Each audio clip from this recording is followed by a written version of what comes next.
নমস্কার, শ্রীরিপন অ্যাস্ট্রোলজার চ্যানেলে আপনাদেরকে প্রত্যেককেই স্বাগতম জানাই। আমি শ্রীরিপন অ্যাস্ট্রোলজার। আজকে একটা যুবকের হাত নিয়ে এসেছি।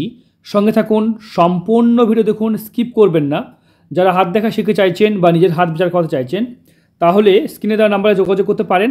দেখুন, হাত দেখা শিখতে গেলে প্রথম যেটা করা উচিত, হাতের গঠন, ধরন, প্রকৃতি দেখতে হবে।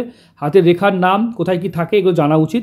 যদি এগুলো শিখতে পারেন তাহলেও আপনারা নিজের ঘরে বসে নিজের হাত নিজেই দেখতে পারবেন। তাহলে আমরা ভিডিওটা শুরু করি। দেখুন, এইখান থেকে যে রেখাটা বেরোয় এই রেখাটাকে বলা হয় আয়ু রেখা, এবং এখান থেকে যে রেখাটা বেরোয় এটাকে বলা হয় মস্তিষ্ক রেখা, আর এই রেখাটাকে বলা হয় হৃদয় রেখা। আমরা যেদিক থেকে আঁকছি সেদিক থেকে রেখা কিন্তু শুরু হয়, এবং এখান থেকে যে রেখাটা উঠে এই রেখাটাকে বলা হয় ভাগ্য রেখা। আর এইটা হচ্ছে রবি রেখা। এইখানে বিবাহ রেখা থাকে, এখানে মার্শাল রেখা বা গার্ডলাইন থাকে, এখানে বৃহস্পতি কিছু রেখা, এটা রিং অফ সোলেমান বলা হয়। আর এইভাবে আমরা দেখব শুক্রের ক্ষেত্র, বৃহস্পতির ক্ষেত্র, এইভাবে শনির ক্ষেত্র, রবির ক্ষেত্র, বুধের ক্ষেত্র, এভাবে মঙ্গলের ক্ষেত্র এবং চন্দ্রের ক্ষেত্র, এভাবে ক্ষেত্র বিচার করতে হয়। এটাকে বলা হয় আমরা তর্জনী আঙুল, মধ্যমা আঙুল, অনামিকা আঙুল, কনিষ্ঠা আঙুল, আর এইটা হচ্ছে বৃদ্ধা আঙুল। এইখানে থাকে বৃদ্ধা আঙুল। আশা করি বুঝতে পেরেছেন। আমরা অন্য হাতগুলো বদলে দেখব, তাহলে আরও ভালো করে আপনাদেরকে বোঝাতে পারবো। দেখতে পাচ্ছেন? দেখুন, এই মুহূর্তে আমরা যেটা দেখছিলাম সেটা হচ্ছে এই যে হাত দেখতে পাচ্ছেন, এই হাতের মধ্যে আমরা রেখাগুলো অবশ্যই বিশ্লেষণ করব। তাহলে হাত দেখা যারা শিখতে চাইছেন তারা অবশ্যই অনেকটা এগিয়েছেন, অনেকটা দেখেছেন। তবে এই জাতকের কি আছে কি আমরা অবশ্যই বিচার করব। একটা ভিডিওর মধ্যে জাতকও তার প্রশ্নের উত্তর পাবে, আপনারাও ঘরে বসে আপনাদের হাত দেখা শিখতে পারবেন। তাহলে এই জাতকের আয়ুরেখা যথেষ্ট ভালো এবং মজবুত। তাই এই আয়ুরেখা মজবুত হওয়ার কারণে জীবনে তাও মজবুত, তার দৃঢ় সংকল্প এবং মানসিক জায়গাটা বেটার হবে।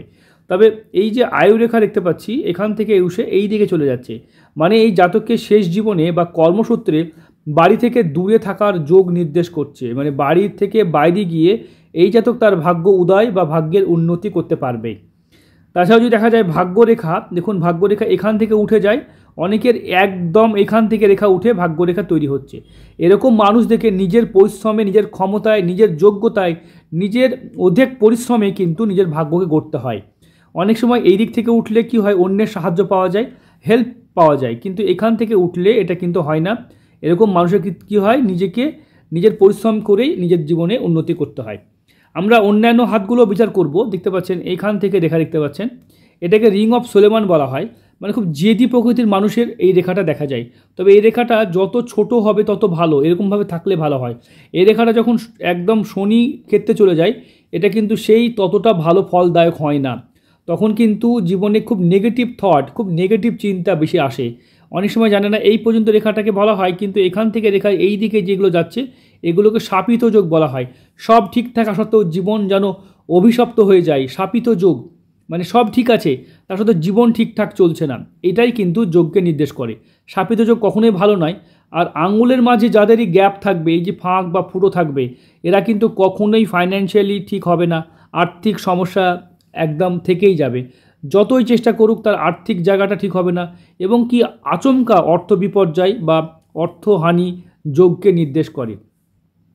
রবি রেখা ভালো আছে, কর্মযোগ যথেষ্ট ভালো, কাজের জায়গায় যথেষ্ট পারদর্শী এবং পটু, নিজে যে কাজই করে মনোযোগ সহকারে করে এবং কর্মদক্ষতা যথেষ্ট ভালো। দেখুন, আমরা আরেকটা হাত নিয়ে এসেছি। এই হাতে বুঝতে পারবেন ওই হাতে কিছু জায়গা আমরা দেখতে পাচ্ছিলাম না। এই যে আঙুলটি দেখতে পাচ্ছেন ছোট, বৃহস্পতির আঙুল ছোট, বা বৃহস্পতির আঙুলের যদি বলা হয় গুরু সন্তুষ্ট হবে না।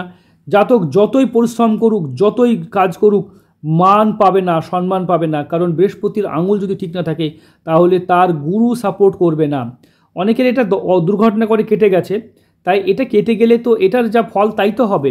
এই আঙুলটি লম্বা, চাকরি করে জীবন গড়তে হবে। এরকম মানুষ যাদের এই আঙুলটি লম্বা তারা সর্বদা চাকরির কথা ভাববেন, নিজে কোনো সেলফ কিছু করার কথা ভাববেন না, কারণ এই আঙুলটি অবশ্যই কর্মযোগ দেয়। হাতে বুধও কিন্তু যথেষ্ট ভালো, থেমে কথা বলা, আস্তে আস্তে কথা বলা, ভেবে ভেবে কথা বলা জাতক। তবে জাতককে কিন্তু অনেকে সহজ সরল ভেবে বোকা বানানোর চেষ্টা কিন্তু বারবার করবে। তাই আপনি সিম্পল মানুষ, কিন্তু এই যে এটাও কিন্তু শেষ বয়সে ইনকাম। এই যে এইটা আঁকলাম আই সাইন, এখানে যে হাতে রেখা থাকে তারা কিন্তু শেষ জীবন পর্যন্ত অর্থ উপার্জন করে, মানে জীবনে মৃত্যুর আগের দিন পর্যন্ত ইনকাম করে, কখনোই বন্ধ করে না। এই আঙুল দেখতে পাচ্ছি ইচ্ছা শক্তির, প্রচুর ইচ্ছা শক্তি সম্পন্ন মানুষ, যে কোনো কাজ, এবং সবার সাথে নমনীয়, সবার সাথে মধুরভাবে মিশে যাওয়া। এই আঙুলটি দেখবেন এরকমভাবে, থামটা এরকমভাবে থাকে, এক একটা মানুষ এরকমভাবে থাকে, হ্যাঁ এরকমভাবে থাকে, খাড়ো হয়ে থাকে, এগুলো কিন্তু ভালো হয় না। এটা দেখতে পাচ্ছেন, এটা এই দিকে যতটা বেঁকে থাকবে, এরকম মানুষরা সবার সাথে মিশতে পারে, সবার সাথে মিশার যোগ্যতা তাদের মধ্যে থাকে। হাতে এখানে ফিশ শাইন, এই যে ফিশ শাইন দেখতে পাচ্ছেন, এটাও কিন্তু অলৌকিক ক্ষমতার অধিকারী, মানে অর্থাৎ তাদের জীবনে হঠাৎ প্রাপ্তি, বিদেশে গিয়ে বড় অর্থ উপার্জনকে নির্দেশ করে।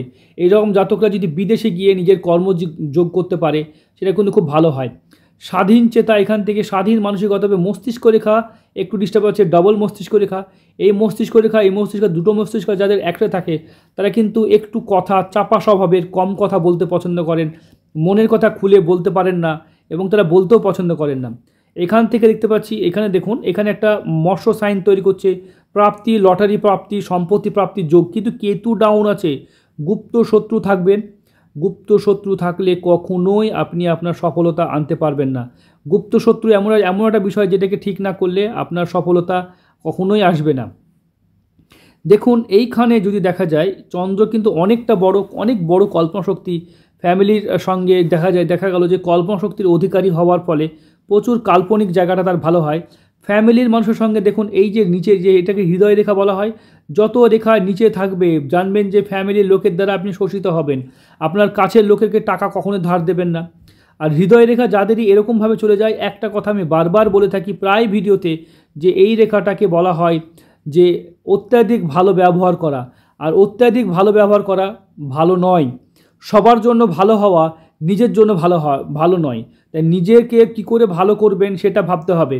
অত্যাধিক সমাজের প্রতি দায়িত্বশীল, সবার ভালো করব, সবার ভালো আপনি করতে পারবেন না। পৃথিবীতে এমন কোনো মানুষ আসেনি যে সবার ভালো করতে পেরেছেন, এরকম মানুষ হতে পারে না। বুঝতে পেরেছেন? মানে একজনের ভালো করলে অন্যজনের ক্ষতি করবে। আমাদের দেশে যত মহান ব্যক্তিরা জন্ম নিয়েছেন, তারা দেখেন আমাদের দেশ স্বাধীন করেছে, তারা আমাদের ভালো করেছে, ইংরেজদের ক্ষতি করেছে, তাই তো? বুঝতে পেরেছেন? তাহলে আমাদের দেশের মুখ্যমন্ত্রী, প্রধানমন্ত্রী যাদেরকেই দেখবেন একটা দল তাদেরকে ভালোবাসলে অন্য দল ভালোবাসছে না। হতে পারে না, একজন সবার প্রিয় হতে পারে না, কখনোই কোনো দিন পসিবলই নয়, সম্ভবই নয়। বুঝতে পেরেছেন? কোনো ব্যক্তি সে যেই হোক, বুঝতে পেরেছেন? আমাদের দেশে যত মহাপুরুষ যারা বড় বড় কাজ করেছেন, সায়েন্টিস্ট অনেক কিছু বানিয়েছেন, তারা কিন্তু আমাদের জন্য ভালো হলেও দেখবেন অন্য প্রতিবেশী দেশ যারা আমাদেরকে ভালোবাসে না, তাদের জন্য সেই মানুষটা কিন্তু খুব খারাপ। বুঝতে পেরেছেন? সেই মানুষটাকে পেলে তারা মেরে ফেলতো। তাই আমরা বুঝতে পেরেছি, মানে পৃথিবীতে কারোর ভালো করা সম্ভব নয়, প্রথম নিজের ভালো করতে হয়। আমি কি বলতে চাইছি, এখানে যদি কারো বিতর্ক থাকে, এই নাম্বারে ফোন করে সকাল 6টা থেকে 7টার মধ্যে ফোন করে বিতর্ক করতে পারেন, একদম ওপেন চ্যালেঞ্জ থাকলো, ঠিক আছে? কারণ কোনো মানুষই কারোর ভালো করতে পারে না। তাই নিজের ভালো করুন, সমাজের ভালো করুন, অবশ্যই কিন্তু নিজের আগে ভালো করতে হবে। এই জ্ঞানের কথা অনেকেই বলি, অনেকেই হয়তো পছন্দ করে, অনেকেরই খারাপ লাগে। যদি কারো ইরিটেট লাগে তাহলে অবশ্যই অন্য ভিডিও দেখুন, কারণ আমি আমার সাবস্ক্রাইবারদেরকে সঠিক পরামর্শ দিয়ে থাকি, যাতে তারা সঠিক পরামর্শ নিয়ে জীবনে সঠিক যেতে পারে। একজন জ্যোতিষীর কাজ হচ্ছে একটা মানুষের সঠিক পরামর্শ দেওয়া। অনেকে কেউ নিজের ভালো এতটাই করতে শুরু করে দেয়, অন্যের ভালো করতে করতে নিজের ভালোটা ভুলে যায়, এবং সমাজকে ভালো করতে করতে নিজেরটাই ভুলে যায়, যে কারণে তারা শেষ জীবনে নিজের কষ্ট পায়, কেউ তাদেরকে দেখবে না। আপনাকে আপনার ভাগ্য বানাতে হবে ভাই, বুঝতে পেরেছেন? আর আচমকা লোকের টাকা ধার দেওয়া, হঠাৎ হুটহাট লোন দেনা নেওয়া, এগুলো বন্ধ করতে হবে। এই ধরনের যাদের ফুটো থাকে আর এখানে রম্বস সৃষ্টি হয়, তাদের ম্যাক্সিমাম ক্ষেত্রে আমি দেখেছি, কেন 100% দেখেছি যে তারা আচমকা ফাইন্যান্সিয়াল লস। এক্ষুনি একটা ভিডিও করলাম, নিজের সোনা বিক্রি করে মেয়েটি দাদাকে টাকা দিয়েছেন, 12-15 লক্ষ টাকা, 15 লক্ষ টাকা দিয়েছেন। ভাবুন, সোনা মানে বন্ধক দিয়ে, আজকে যদি দাদা টাকা দেবে তার কী নিশ্চয়তা আছে? এরকম দেখেছি, এরকম এই সাইন অনেকে থাকে যে নিজের নামে লোন নিয়ে অন্যকে দিয়েছে, নিজের সোনা বন্ধক দিয়ে দিয়েছে, বা দেখা গেল যে সে একটা লোন নিয়েছিল, লোন শোধ করতে পারলো না, আবার একটা লোন নিয়েছে, মানে 5 লাখ টাকা লোন নিয়েছে, সেটা শোধ করতে 10 লাখ টাকা লোন নিল। এদিকে কিন্তু 5 লাখ টাকা লোনটা আবার থেকেই গেল, দেখা গেল শোধ করার কথা দিয়ে লোন নিল, সেটা শোধ না করে থেকে গেল, তাহলে 15 লক্ষ টাকা হয়ে গেল। তারপরে আবার দেখা গেল যে 15 লক্ষ টাকা লোন শোধ করতে পারছে না, তখন বাড়ি বেচতে হলো, আবার একটা লোন নিতে হলো। এইভাবে লোনের পর লোন নিতে হয়, এটাই নির্দেশ করে। তাই আপনি এখন থেকে সতর্ক হন, যতটুকু দরকার ততটুকু নেবেন। লোন কতটা নেওয়া উচিত, যারা লোন নিচ্ছেন তাদের জন্য বলি, আপনার ইনকামের 20%, মানে আপনি যদি একটা প্রপার্টিতে যদি ইনভেস্ট করেন, যদি 1 লক্ষ টাকা, তাহলে 20,000 টাকা লোন নেবেন ম্যাক্সিমাম। তার বেশি লোন নিলে সেই লোন সামলাতে পারবেন না, গলার কাঁটা হয়ে দাঁড়াবে। বুঝতে পেরেছেন? অনেকেই লোন নিয়ে অনেকেই অনেক কিছু করতে চাই, এটা কিন্তু বুঝতে হবে। যাই হোক, আমরা এই জ্ঞান দেবো না। হাতে এই জাতকের হাতে ভাগ্যরেখা খুব সুন্দরভাবে উঠেছে। দেখুন এই জাতকের এই ভিডিওর মাধ্যমে আমরা উত্তর দিলাম, তার বাইরেও উনি প্রশ্ন করে জানতে পারবেন। এখন থেকে সতর্ক, যদি এইভাবে কঠোরভাবে আমরা এই বারণগুলো নিষেধগুলো করতে পারি, তাহলে দেখবেন এই জাতক হয়তো ভুল করবেন না। কিন্তু যদি আমরা এইভাবে কঠোরভাবে না বলি, তাহলে এই জাতক হয়তো অন্য কাউকে ধার দেনা দিয়ে নিজে ফেসে যাবে। বুঝতে পেরেছেন? এইখানে কিন্তু ভালো রেখা, এগুলো কিন্তু বুদ্ধিজীবী মানুষের থাকে। তাই আপনি যতটা চেষ্টা করবেন, জীবনে যতটুকু পারবেন অ্যাসেটে ইনভেস্ট করুন। অসুবিধা কোথায়? একটা 10 লাখ টাকার প্রপার্টি কিনেছেন, সেখানে দেখা গেলো 3 লাখ টাকা লোন নিয়েছেন, অসুবিধা কোথায়? 10 লাখ তো আজকে 15 লাখ হবে। কিন্তু একটা গাড়ি কিনেছেন লোন করে, এটা তো ঠিক নয়, এটা তো আপনার প্রয়োজন নেই, অথচ কিনে নিয়েছেন। এরকম করা যাবে না। বুঝতে পেরেছেন? অনেকেই দেখা গেলো যে 20,000 টাকা তার পকেটে আছে, সে একটা 10 লাখ টাকার সে একটা গাড়ি কিনে নিয়েছে, কার কিনে নিয়েছে, দিয়ে সে ফুটেনি মারছে। এরকম কন্ডিশনে সেই মানুষের অর্থ নষ্ট হবে না তো কী হবে? প্রত্যেক মাসে মেনটেনেন্স, নানান রকম অ্যাক্সিডেন্ট, হাজারো প্রবলেম, হাজারো সমস্যা, এবং খরচা বাড়লো, তো তার তো ইনকাম বাড়লো না। সেখানে যদি তিনি যদি একটা অ্যাসেট ইনভেস্ট করতেন, কোথাও একটা দোকান নিতেন, সেটা কোনো ভাড়া দিলেও তো তার ইনকাম হতো না, এবং সময়ের সাথে সেই দোকানের দাম বাড়তো। তাই এগুলো এমন কর্ম করবেন না যেখানে আপনাদের বিপদ হয়। একটা ভিডিওর মাধ্যমে আমরা চেষ্টা করি সঠিক পরামর্শ দেওয়ার। এই জাতকের আমরা জন্মকুষ্ঠি বিচার করব, সঙ্গে থাকুন।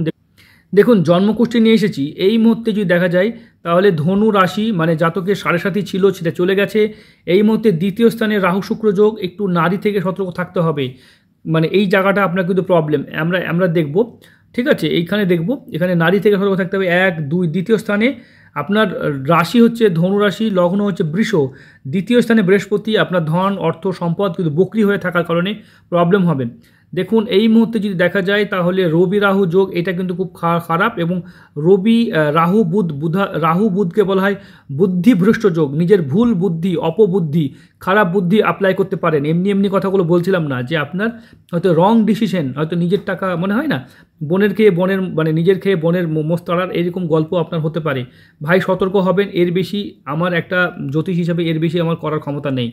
একজন জ্যোতিষ একটা মানুষের সঠিক পরামর্শ দেবে, এবং জ্যোতিষের কথা মতো কেউ যদি ভাগ্যকে এগিয়ে নিয়ে যায়, তাহলে খুব সহজেই সফলতা পাওয়া যেতে পারে। 1, 2, 3, 4, 5, 6, 7, 8, অষ্টম ঘরে যেহেতু মাঙ্গলিক আছে আপনার, হ্যাঁ, 1, 2, 3, 4, 5, 6, 7, 8, অষ্টম ঘরে মাঙ্গলিক আছে। মঙ্গল চন্দ্র যোগ, মাতৃস্থানটাও খুব ডিস্টার্ব করবে, এবং মাঙ্গলিক আছে, অষ্টমে মাঙ্গলিক মারাত্মক বাজে দোষকে রিপ্রেজেন্ট করে। নবম, দশম ঘর, একাদশ, দ্বাদশ, মাঙ্গলিকের প্রতিকার করবেন। দৃষ্টি বিচার করলে আপনারা কনফিউজ হয়ে যাবেন, তার জন্য আপনাদেরকে দেখাই না। এই মুহূর্তে আমরা দেখব রাহুর মহাদশা 2029 পর্যন্ত। এটা 25 সেপ্টেম্বর 2011 থেকে ঢুকেছে 2029 পর্যন্ত। এই সময়টা আপনার জন্য। এরপরে রাহুর সঙ্গে শুক্র চলছে, এই টাইমটা একটু সতর্ক থাকতে হবে। একটু এমন কোনো ভুল কাজ করা যাবে না যার জন্য প্রবলেম হয়। সেটা 14/4/2023 থেকে 14/4/2026 এই সময়টা, ঠিক আছে? এরপরে রবি ঢুকবে। এই রবি ঢুকলে কিন্তু আপনার একটু উন্নতি হবে। এই ভিডিওটা দেখুন, দেখে আমাকে ফোন করবেন, আপনার কি প্রবলেম চলছে, সেটা কি করে সমাধান করা যায়, সেই নিয়ে আমরা আলোচনা করব। আর যারা এতদূর পর্যন্ত ভিডিও দেখেছেন, ভিডিওটাকে অবশ্যই আপনাদের চ্যানেলটাকে সাবস্ক্রাইব করতে পারেন। যদি আপনাদের ভ্যালুয়েবল ভিডিও মনে হয়, তাহলে অবশ্যই চ্যানেলটা সাবস্ক্রাইব করবেন, মূল্যবান মতামত দেবেন। আর এই জাতক তো আমাদের সঙ্গে ফোনে কথা বলে তার প্রবলেমগুলো সলভ করবে। একটা জ্যোতিষ একতরফা কথা বলে যাচ্ছেন এবং একতরফা পাথরগুলো লিখে দেবেন, এরকম হয় না। তাই কথা বলে আমরা প্রতিকার লিখে দিই, যাতে তার প্রতিকারটা নিয়ে সে উপকার ফিল করেন। বুঝতে পেরেছেন? এটা নবাংশ কুণ্ডলী, জীবনসাথী কুণ্ডলী, সেখানে সপ্তম ঘরটা ইফেক্টেড আছে। তাই আপনি মাঙ্গলিক দোষ আছে, ওটা খণ্ডন অবশ্যই করাবেন। আর কিছু প্রতিকার আছে, সেগুলো করাবেন। আমি আপনার হোয়াটসঅ্যাপে লিখে দিচ্ছি, সেগুলো করিয়ে নেবেন। সুস্থ থাকবেন, ভালো থাকবেন। আর ভিডিওটা কেমন লাগলো অবশ্যই জানাবেন ভাই। এখানে অনেক জ্ঞানের কথা বললাম, কিছু মনে করবেন না। আপনার এই জ্ঞানগুলো সময়ের সাথে দেখবেন কাজে লাগবে।